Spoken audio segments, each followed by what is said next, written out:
this is how I'm going to talk on the podcast. I'm probably going to lean forward a little bit like this, potentially talk like this. I hope I'm talking into the mic. Brenna, do you think I'm talking into the mic? What, Brenna?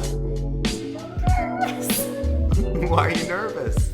I don't know who's going to hear this. Just pretend like it's the three of us in a bathroom. I know that it's not. All right, let's do this. Welcome to the Project Proposed podcast. I'm Dustin. I'm Mike, and Dustin, we are joined by the most special guest. By my fiance. Ah! Oh, and there she is. She's entered with a thunderous entrance. We have Miss Brenna. Brenna, welcome to the Project Proposed podcast. Thank you. We're happy to have you. I'm nervous to be here. We've been doing this behind your back for such a long time. It's nice to sit next to you. Right, it's great to do this in front of your back. Are you happy right now? Yeah, why wouldn't I be happy? Well, I don't know. This is your thing. Well, it's our thing, but this has been like your project, and now I'm coming into it. It's always been our project. You right, just but didn't I know just it. didn't know it. But now Right. I'm here. So are Right, you so now I'm happier? super happy. But we're missing Nick. Huh. We are missing Nick. Yeah. Aw. Nick. Well, before we get too into it, Yes, I want to remind the people. I'm already into it. Oh gosh. I'm too into it. I want to remind the people to go to YouTube to watch the proposal. It is live as of today, October 27th. So the link is in the description of the podcast. Also on our social media pages. Again, you can find us at our website. You can find Yep. us on Instagram. Yep. That's it. That's our social media. Yeah, so make sure you watch that before you listen to this. I guess let's talk about the journey that we've been on. We've been on this Project Proposed journey for about 7 months now. Yeah, since February. Yeah. I went out with Nick and Mike, and I was like, so I'm kind of thinking about doing a scavenger hunt, but I'm not sure if that's like too crazy. And they were like, no, do it. So I was like, I knew that I okay. was going to be involved in some capacity, but I knew, like, for the most part, I also had no idea just the lengths that Dustin was going to go with the actual scavenger hunt. When he said scavenger hunt, I was just like, cool, we're going to hide some stuff in their apartment. And I was just like, yeah, all right, cool. I'll, like, hide a cookie under a pillow. Like, and then he's just like, yeah, we're going to Lake George. I was like, oh. Well, all right. Yeah, I guess it was a little bit more work than we all thought. In a wonderful way. It was a great proposal, but Thank you. it was just like I was pleasantly surprised by like how all out and how much effort you wanted to put in, and pleasantly surprised that we got to do this thing out of it. So that was pretty fun. Well, I guess there's several layers to that. One being after 9 years, Brenna absolutely deserves it. She That does. was so nice, Bubba. Thank you. Please don't call me Bubba on air. I'm gonna steal your phrase from your grandfather from Brenna's congrats video. Brenna is a dynamite gal, which I have now used. Gal.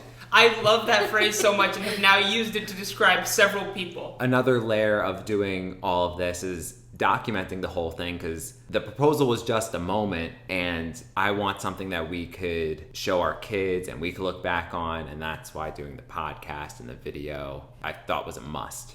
Definitely. And I think it was really such a story, just like, I think that's something that often gets neglected in situations like this, is just, you know, people get to see pictures from the day, people get to see sometimes some videos, there's always like people's firsthand accounts, but there's very few occasions where somebody has a major moment in their life like this, and you get to go back and hear the entire planning process that went into it, the entire story behind not just the day, but everything that went into the day and everything after that. I think this was a really exciting, kind of unique thing. And Right. like you said, no one deserves it more than Brenna. Aw, That's you right. Guys. So Brenna, when we were recording the podcast this whole time, we kept kicking you out of the apartment. Did you think that we were recording a podcast? Yeah. I mean, it's you guys. You guys do a lot of nonsense, and I just go along with it. I'm here for the ride. That is the best description of my life that I've ever heard. Yeah, you guys do a lot of nonsense. I just go along with it. That's most people in my life. Dustin would just say to Brenna, oh, Mike and I are recording a podcast, and she would ask, what's the podcast? And Dustin was just like, I don't know. We're figuring it out. Yeah, I was like, we're doing like test recordings, and we're seeing like what ideas are more sustainable than others. And it was really funny because Brenna would try to help us come up with ideas that we didn't need. What was your favorite test idea for a podcast that we didn't use? The best thing that I thought for you guys, I just wanted you guys to talk about what you like to talk about. So whether it be credit cards, Dyson vacuums, Marvel movies, like whatever floats your... I just think people would find it interesting to hear like what you found interesting. Just because that's what we're doing. I find you interesting. You like a lot of really obscure things. I think a lot of people would subscribe to a podcast about the history of gummy bears, but that's just me. One of my favorite ideas that we came up with was Pillow Talk, where Mike and I would lay in bed and just talk about things as we were trying to fall asleep. Which is actually how we recorded episode 3. And it was also weird to lay down in the bathroom. Yeah, exactly. There's not a lot of leg room in the tub. For the record, we're in the kitchen. I don't get the bit about the bathroom. Oh my God. Brenna, we are 7 episodes deep. Do not ruin this for us. This is why we never invited you on before.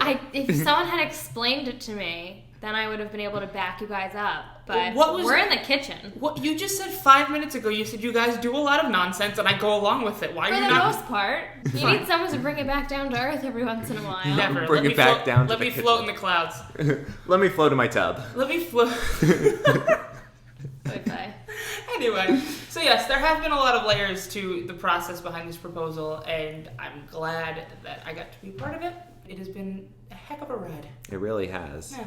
And that ride started for Brenna when she saw the video of me with instructions in the hotel room. And Yeah. I was gone, I was missing. And it's funny, so that is the one part of the day, I would say, the one major part that we have no footage of. So Brenna, Right.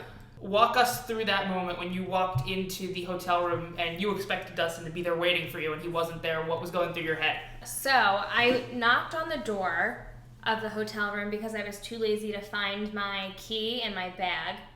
And when Dustin didn't answer, I was like, oh, it's fine. He's probably in the shower. I'll let myself in.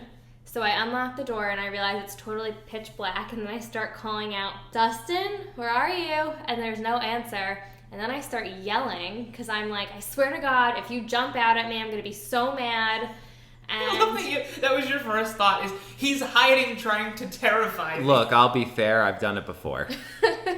It wasn't like a far-fetched thing. But anyway, then I noticed that a chair was placed in the room in the middle of the floor. In the center of the room. Like, you can't miss it. I missed it. So my first thought when I saw the chair, was, to be very honest, was like, oh my God, I hope there wasn't a murder or like a fight or something in the hotel room because the furniture's misplaced and I don't know, I just got nervous. And then I looked down and I saw the tablet and I saw the typed out note, very nicely typed, watch the video, and the second I saw that I knew I was getting engaged. I didn't know the scale, I didn't know the scope, I didn't know how, where, when, I just knew it was happening today. And were you excited? I Or don't nervous? remember. I think I blacked out the first couple of seconds. When she passed out and then woke up, she got off the floor.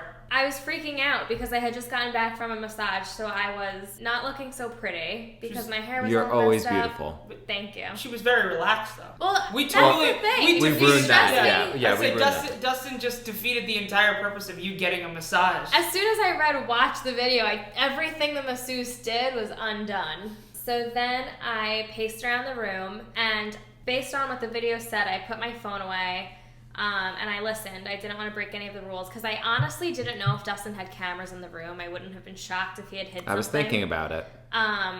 So I just started kind of like hyperventilating, and then it dawned on me that I only had about 2 hours to get ready, which seemed like a really short amount of time in like the split second I found out what was going on. But after the fact, I learned 2 hours is a very long time. I'm sorry to interrupt, but it was such a long time because not only did Brenna need time to get ready, but while all that was happening, Dustin, Nick, me, and their friends Corey and Samara were holed up in another room, the next hallway over. Corey and Samara were just hanging out, but like Nick was getting the camera ready. Yeah. That was our home base. Dustin was coordinating all the plans. I was getting ready to go out with Dustin. So like we were basically, it was so that we could like freely roam around the hotel and do what we needed to do without worrying that we were just gonna bump into Brenna in the hallway. And giving you enough time to change your outfit, 12 times. Well, that's the thing. I didn't even change once. In hindsight, I totally freaking should have, but I was just out of my mind. I wasn't really thinking straight. So the first thing I did was walk into the bathroom, and I saw someone had laid out nail polish for me, polish remover. I didn't know if it was you or Samara. I don't know who you had. So I gotta say, I was impressed that you did that. Well, I had to, because every weekend, Brenna's like, am I getting engaged? My nails aren't done. I can't be getting engaged. I need my nails done. Yeah, every weekend. So I did my nails, I put on makeup, and then I redid my nails because I messed them up putting on my makeup. Were you shaking? Yep. And then I got ready in like 15 minutes. It was stupid fast. And then I had an hour and 45 minutes to just like think, which was torture. So I ordered room service. I got coffee. And then I had coincidentally like brought a journal with me. And so I wrote in the journal like literally one word in a sentence, like getting engaged, don't know when, can't breathe, gotta go. Well, yeah, she told your journal, I gotta go. I read the journal post. It's literally listing off facts. She's not describing like how she's feeling and like what's going on. Right? It's just like sky blue, hair wet, coffee, brown, 2 sugars. But what I do want to ask is, in the video, I say that I'm going to meet you in the lobby at 12. Did you think you were meeting me in the lobby, or did you think, I didn't know. I was ready for anything. I thought there was a possibility that like I would get into the lobby and that was it. That's what was happening. You were just going to be there and you were going to propose in front of all the lobby people. So I left the room at 11:57 and I walked down the hall and my heart's racing so fast. I don't know what I'm going to see. And I'm looking around the lobby and I'm not seeing anything really out of place. And I'm like walking around, looking up, looking down, trying to see if I could see someone, something. And then all of a sudden, someone catches my eye and I'm like, oh man, that fellow looks remarkably like Nick. But he had such a big beard, I wasn't 1,000% sure. He was in disguise. And I think the second I saw him, I started crying so hard. And it wasn't like a normal cry. It was like I was shaking also because I was just nervous, excited, like didn't know what the day had in store for me. So I was shaking and crying. So like my voice probably sounds terrible in the video. Don't worry about it. I won't. You're perfect. You're so nice to me. We should do podcasts more often. So Nick shuttles Brenna out of the hotel.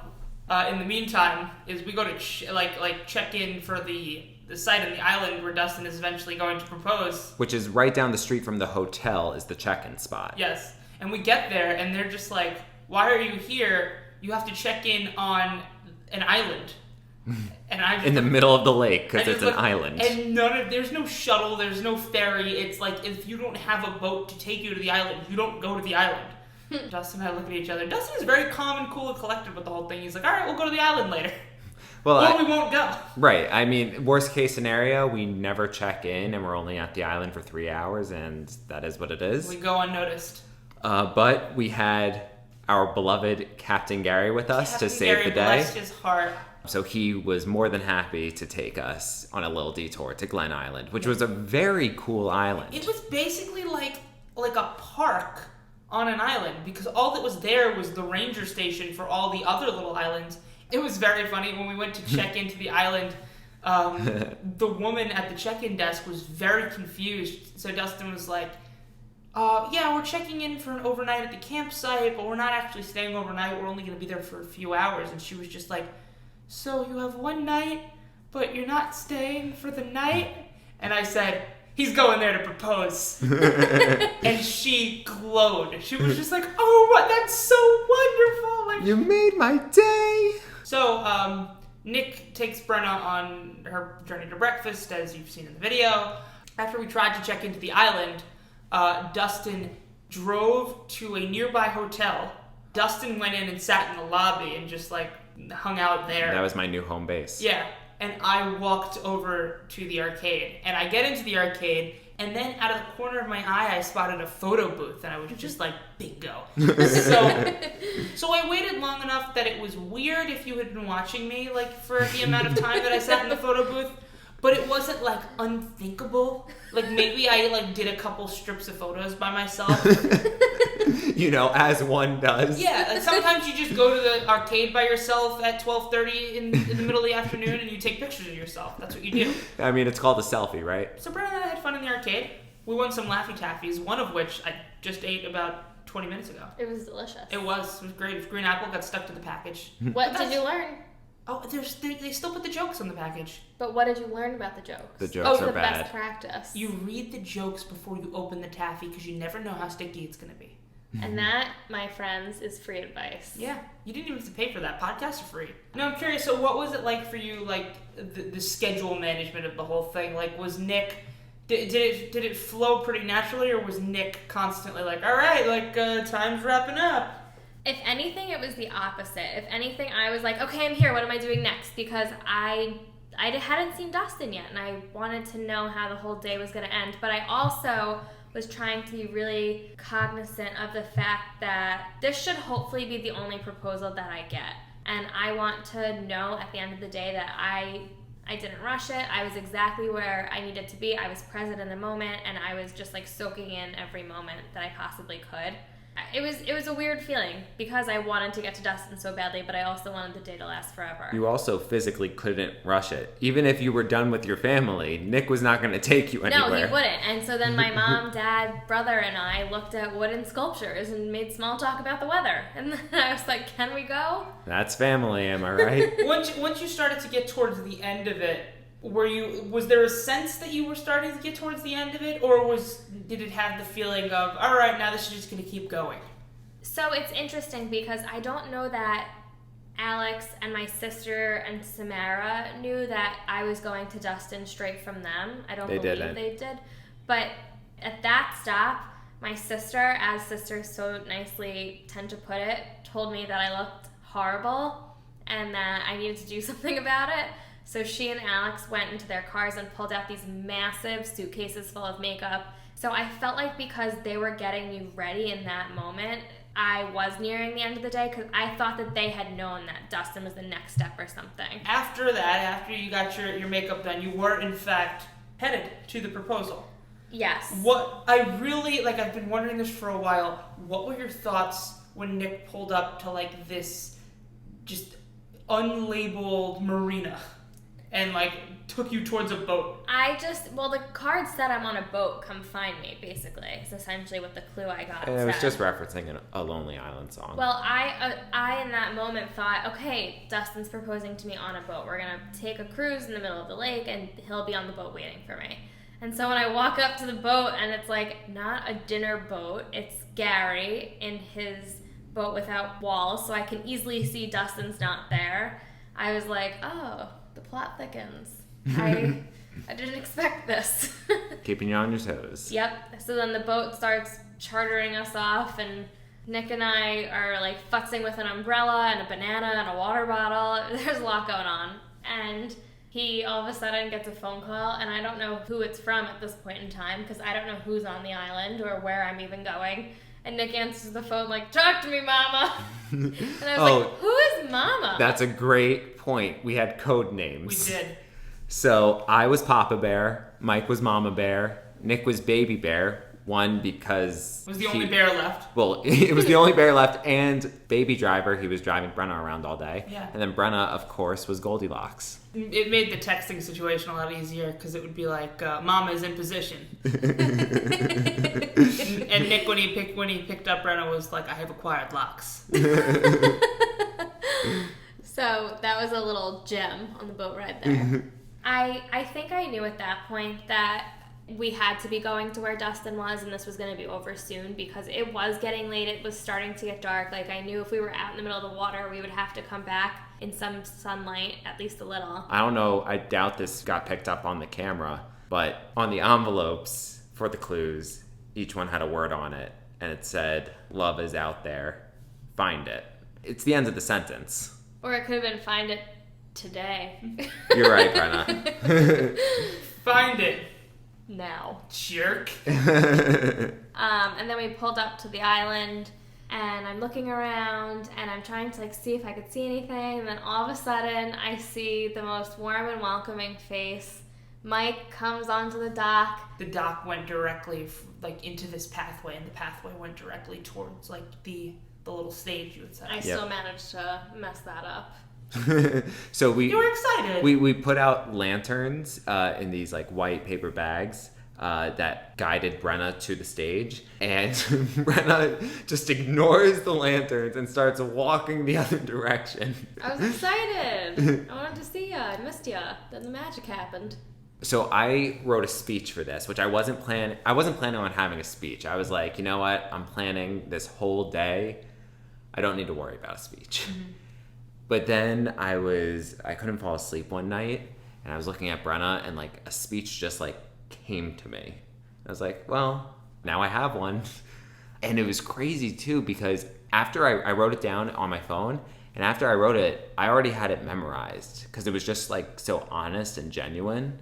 But I was nervous that I would forget it. So when Brenna was out of the apartment, I recorded myself saying the speech, and then I put it on my phone, and I listened to it on repeat when I was commuting to work the entire week before the proposal, just to make sure it was in my head. The whole time that we talked about the proposal, and that I heard you talk about the proposal to other people, you weren't you had a very straight face, game face about the whole situation. You weren't nervous. Even when I asked you that morning, I was like, "You nervous?" Yeah. No, I'm not nervous. I'm excited. I was less nervous than I thought I would be, honestly. Yeah, I'm surprised to hear you say that, because it was when we were on that island and I saw you standing up there, I was like, I've never seen Dustin nervous like this. He was actually nervous. He was You were shaking, and then I asked you why you were shaking, and you told me it was me, but I don't shake. I don't shake. Yes, you do. I felt you shake. You were shaking a little bit, yeah. I don't know what you're talking about. Playing so cool over there. Mr. Cool. It was just me. What did you think I was going to say? No? Yeah, who knows? Give you a whole scavenger hunt, and then no thanks, bye. Well, it's funny because I had, obviously I spoke to people at work and stuff who didn't know you guys, and I gave a little taste of just all the stuff that Dustin did for the proposal, and just what the whole day was gonna look like. And several people said to me, wow, I really hope she says yes. I was like, Brenna's been planning this wedding since she was 4 years old. It's it's not really a question. It's a rhetorical question. This is just a formality. Before the actual proposal, but when you were walking down and cut through the lanterns, what was your thought when you saw me standing on the stage? I thought, oh my God, I'm on The Bachelor.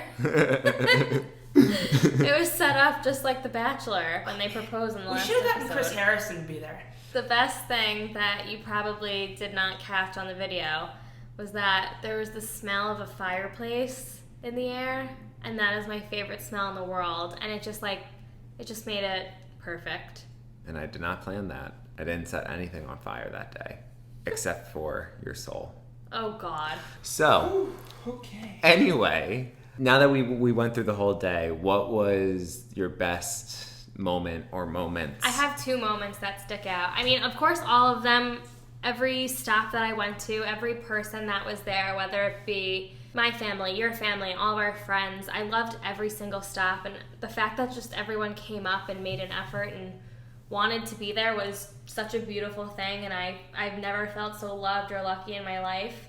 But the two highlights that just stand out to me as being cherries on top of an already perfect day were go-karting. It was just pure fun. Just the wind was in our hair. We were laughing. Alex and I were neck and neck the whole time. I kept beating her out because I would take the turns really tight and cut her off. It's all about taking the tight turns. It is. I learned that, and I didn't press the brake once. So you won the race. How many races were there? No, so there was only one race. I lost. I came in third place because the man was What happened to tight turns? Well, the man all of a sudden was all right, time to roll in. And then Alex doesn't she's not slowing down. She's taking this to the end and blows right past me as I start to slow down to pull in. And then Chloe, I guess, was not far behind her and then also beats me in. So I would have been first, but I just like to follow the rules. It was such pure fun, and I don't want to cry, but just looking over and seeing, I'm gonna cry. That's okay. Just looking over and seeing my sister and my best friends smiling and having fun with me was so nice. I need a minute before I talk about the next one. Talk about something different. The weather, it's happening, huh? Well, apparently it's raining. My second favorite part of the day, well, after Dustin proposing, of course, that was number one, but the boat ride back from the proposal. Every time I think about it, I cry. It was just perfect. Like, it was me, Dustin, our two best friends in the world, on the boat. The sky was like the perfect color. We were like all an awesome so happy. pink.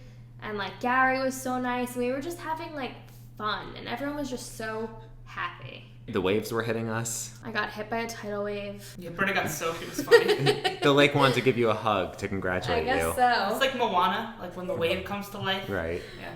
It was just that, I think about that and it just makes me so happy. Just all four of us on the boat just so happy. Yeah. And the sky was like the sickest color I've ever seen. It was just awesome.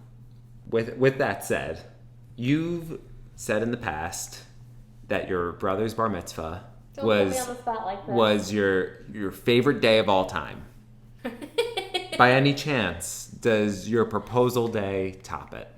Dylan's bar mitzvah was just fun. It was a great time. This was like an emotional roller coaster through the whole day. It was so emotion filled.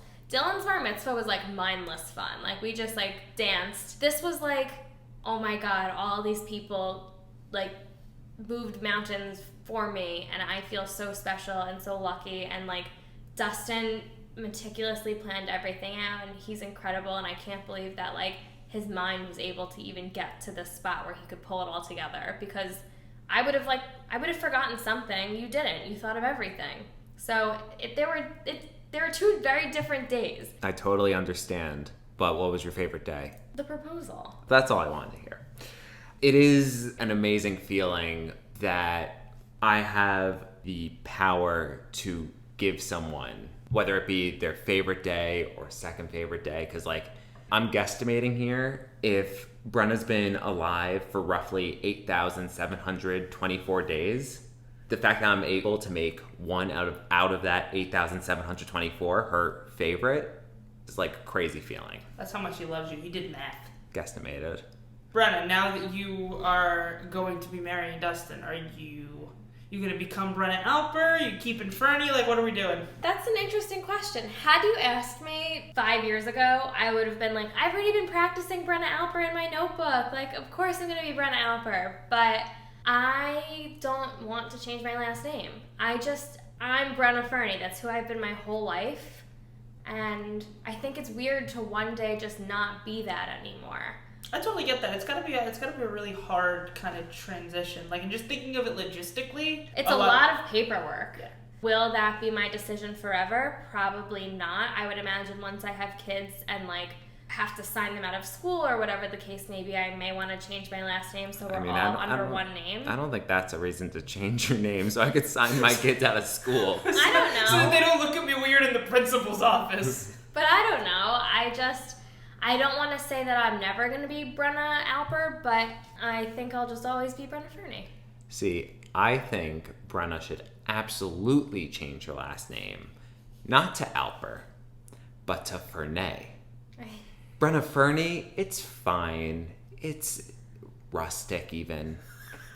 Brenna Ferney, now that's class. That's someone who I want to get to know better. It's like the people that pronounce Target Target. Right, Brenna Ferney. They got like, good rhymes. I'm telling, if you're gonna change your name, change it to Brenna Ferney. Well, I'm gonna flip this question on you because I'm curious. Dustin, would you ever tack on Brenna's last name and both of you could go by Alper Ferney? Would you do that? Ferney? No. Ferney? Yeah. Alper Ferney? You would do it? Alper Ferney? Absolutely. I think we've like achieved some common ground here. I think I'm sitting here with the future Mr. and Mrs. Brenna and Dustin Alper Ferney.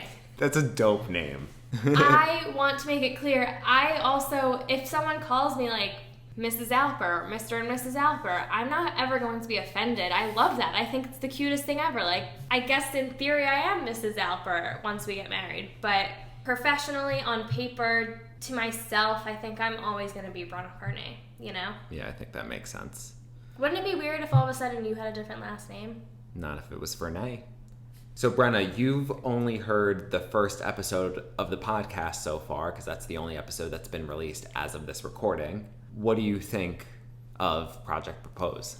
The first episode, I didn't expect it to be kind of the backstory, and I really loved it because I got to hear your version of the backstory of us, because we talk a lot about everything, you and we talk in depth a lot about everything, but we've been together for so long that our origin story is kind of like, we know that already. We talk about different things. So it was just nice to hear it again from your perspective, especially after we've had all this time to like reflect on our relationship together. It was also really enjoyable to hear about like Nick and Mike and how they view their own relationships and why they think things haven't necessarily worked in the past or why things will work in the future. You've now piqued my interest. Would you tell our origin story differently? No, for the most part, I would not. Some things that were your takeaways of like big moments weren't necessarily my big moments, and things that were bigger for me, you didn't touch on. So what were those things? For example, when you sent me like my 16th birthday basket, that was like a huge pivotal point, I thought, where I was like, all right, we're doing public displays of affection now. I guess this is like kicking it up a notch, you know? Mm-hmm. Or when I came over once Beth had Jordan, I came over shortly after she had him, and I was like, oh, so we're like meeting families now. So you I guess, focused on our relationship internally, whereas I would have also added, like, there were milestones with external parts. That's interesting, because I don't think of those at all. It is interesting. That's why we work so well. Were there some big ones that Dustin said were major for him that you were just like, oh, that wasn't that big of a deal for me? Well, I guess, yeah, when he was like, I was thinking about camp. Well, right, you weren't. That was just my perspective. Noggin. But then, so when did you fall in love with me? I don't know when I started liking you, but the moment that I started really being like, there's a future here is, we were just talking one night. I happened to be in Vermont, in Quechee, sleeping in the bear room. The bear room? What's the bear room? The bear room is a room in my grandparents' Quechee house that has a bunch of bears in it, and it's a guest room, and we just call it the bear room. Are they real bears or? It must be hard to talk on the phone with a bunch of live bears around. They're stuffed bears. They're fake. Bears. They're stuffed animals. Okay. I thought they were like hunted bears that were stuffed. Okay. No, they're they're teddy bears. That's adorable. Anyways, you were in the bear room. I was in the bear room, and I was talking to Dustin. We were video chatting together. There was nothing that he said that made me feel this way, and nothing that we were talking about, but I just all of a sudden was like, this is home. This is right, and why aren't we dating? See, I remember that a little differently. You were going to Vermont and there was like some sort of storm, and I texted you like, let me know when you get there, just to make sure you were safe. Do you remember that? No. Maybe that's why I felt like you were home. That's what I'm not remembering. You used to tell me that was the moment or one of the moments you fell in love with me. The other moment was when you were sick in camp. And that was the best. I almost died at camp. You didn't die. I didn't. I almost died. I had 106 fever, and we didn't know why, and I was rushed to the hospital. Long story short, the next day, I'm like in the infirmary, bedridden, and Dustin had made me a card that was pink, and he put glue on it in the shape of Get Well Soon with purple glitter everywhere. I still have it. It's in a special box that I have at home where I keep all of my like most precious things ever. And he made me the sweetest Get Well Soon card before we were even dating, and I was just like, wow, he cares about me. Wow, if I come out of this thing alive, maybe we have a future together. Exactly. And you did. And we did. How about that? Spoiler alert. In addition to the whole story behind you guys and behind the proposal, we've talked about questions related to love. So my first question would be just, Dustin, for you, over the time that we've been recording this podcast together, have you been surprised by any thoughts that you've had about love? Is there anything that you've learned about love through this experience of doing the podcast and planning the proposal that you may have not known about yourself before or may have not thought about? Something that I've known but I've learned more in depth is that there are a lot of different paths to get there, especially hearing your story where Brenna and I, we were friends for 2 years before we started dating, and I was a firm believer that like you really need to know the person before you could really date. While who you're dating currently, you did know decently beforehand. You didn't know her nearly as well as Brenna and I. And clearly it still has been working out. Yeah, it's the weird part about like listening back to the podcast for me now, because obviously now we're going back and the first couple episodes that we recorded are coming out, and it was right, and I realized I'm like, wow, like directly over the course of the time that we recorded this podcast, I fell in love. And it's like the way that I would approach that question is so different now, because like everything's changed for me. Right. Yeah. Love is a beautiful thing, and it just makes life so much happier. So, Britt, I love you. I'm blushing now. I love Britt too. Brenna, this isn't a competition. Because if it was, I would win. Let Mike have his moment. We were very lucky that while I was planning this proposal, you were like in the midst of like this beautiful relationship forming. That was totally not planned. Dustin planned the whole thing. I planned my proposal and Mike's future. I played a scavenger hunt, and I also played God. So my second question for the both of you is, what have you learned about love over the course of your relationship through loving each other? I can't talk without crying. Oh. You have to. Now I want to hear what you have to say, B. What I have learned about love over the course of our relationship together is that it looks different for everyone. And what I find so valuable about Dustin and I's relationship, someone else might want something different in theirs. It doesn't all fit the same shape. I've also learned that you gotta hold on tight when you find it, because it's really special, and I love you so much, Bubba. Oh, I love you too. Don't look at me.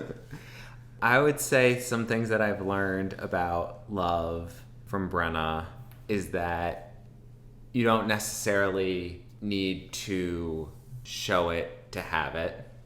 Like everyone shows their affection in different ways. Oh, that's a good one. I should have said that. That's what I meant. Just take my answer. Ditto. Here, have it. You are going to be married. You share everything. We do share everything. I would say most people wouldn't know this, I'm the more affectionate one. He really is. Which is funny because I really don't show it in public. You are more affectionate in touch. You want a hug. You always want to like snuggle. You want to hold my hand. You want to give me a hug and like when it's hot in the middle of the day. You're more affectionate physically. Yeah. Whereas I am more affectionate in that I'll make you dinner. I'll clean up after you. I'll make sure that you're getting enough sleep. You make sure I'm alive is how you care about me. I make sure you're living. Yeah. And I also always encourage you to do the right thing.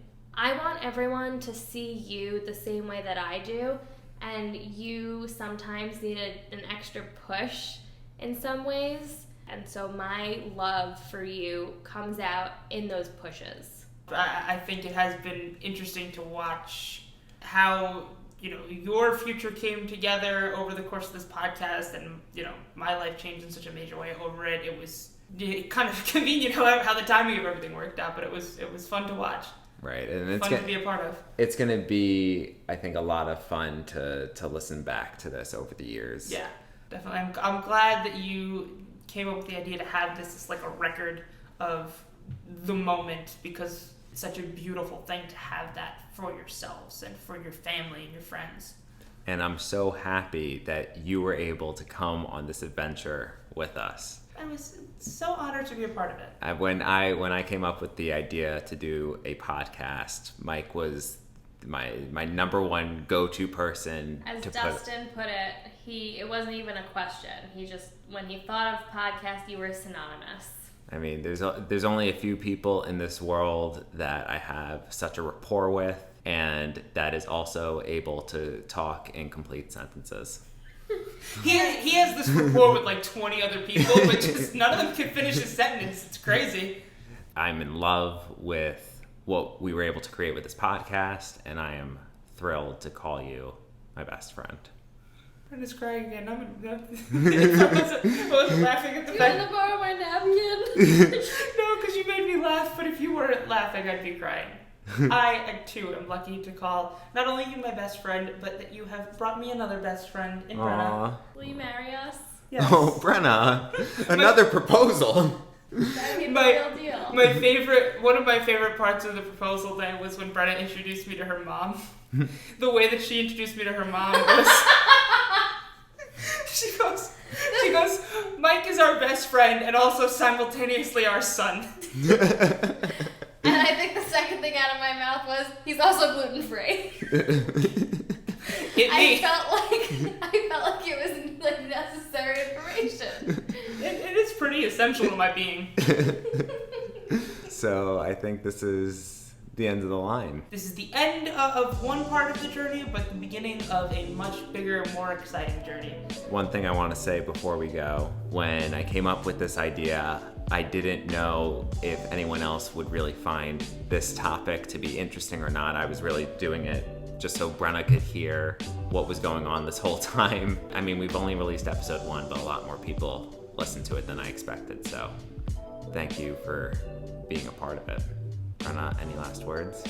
You pulled off the most amazing, spectacular, grand proposal anyone could ever dream of or wish up. I don't know how you did it. I'm excited to listen and find out. Yes, you'll find out through the podcast. But you blow me away. And I love you. The end. Okay, I love you guys, and I'm Dustin. I'm Mike. I'm Brenna. And this was the Project Propose podcast.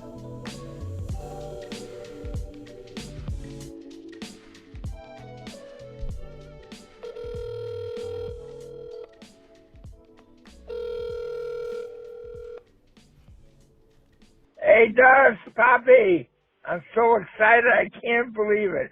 I didn't sleep the whole night last night thinking about everything. I love you, and when you get a chance, give me a call. So excited. Love you.